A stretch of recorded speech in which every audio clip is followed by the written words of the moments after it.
Riyon é um órgão complicado, pero está fazendo o trabalho principal para ter nos corpo um saudável. Esta filtra de 180 litros de sangue sacando toda matéria malo do corpo. Riyon também está procurando para o corpo ter bom balanço de água e sal, controlando assim também a pressão. Riyon seguro é um órgão importante para ser mestre cuidar bom. Amanhã, dia 3 de março, é dia internacional de Riyon e para ser nós estamos luz o órgão aqui. Então, é importante para nós tratar nos Riyonan bom. Uma vida saudável está no primeiro lugar. Então, o que se encerrar? Seguir nos guias de alimentação e movição. Então, para estar mais claro, para começar a beber água. Então, o que está suficiente, o qual nós está recomendando, 8 glasses. Mas tem é difícil, nós temos que começar com 5. E outro 3 também pode fazer uso de líquido que não tem suco dentro.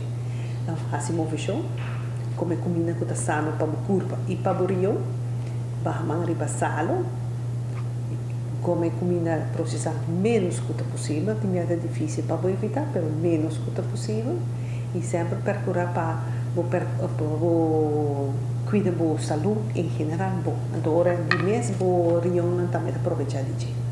Depende de tudo como o estilo de vida está. Você mesmo controlar regularmente, especialmente depois de 40 anos, você vai controlar tudo, então controlar o fator de risco. Quando o que você então simplesmente o peso, você check a pressão, você check o suco, então para começar com isso. Malestar de riyon, se não faz nada com ele, não está cura de sumis. Então, é um processo que vai ser lentamente que no começo não está reparar muito coisa de Chile. Então, fora de ser o estilo de vida, também faz um efeito se não percorrer para o corpo, e riyon não vai atrás. Tem actor chiquito que faz diferença grande para prevenir ou manter uma reunião saudável. E que melhor momento para começar com a prática aqui com amanhã. Começar com glass de água para brindar o próprio rio. Então, foi por chegar na quantidade de água para dia e por lo menos 5 a 8 glasses de água.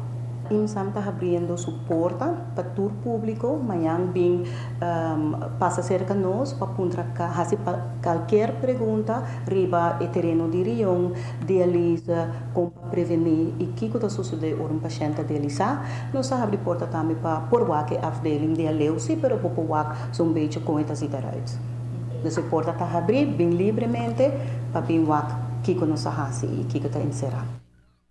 Por aproveitar também fazer controle do estado de saúde na IMSAM em conexão com a comemoração do Dia Mundial de Riyon, por controlar suco, pressão e peso, e essa aqui está completamente grátis, começando por 8 horas de manhã na IMSAM.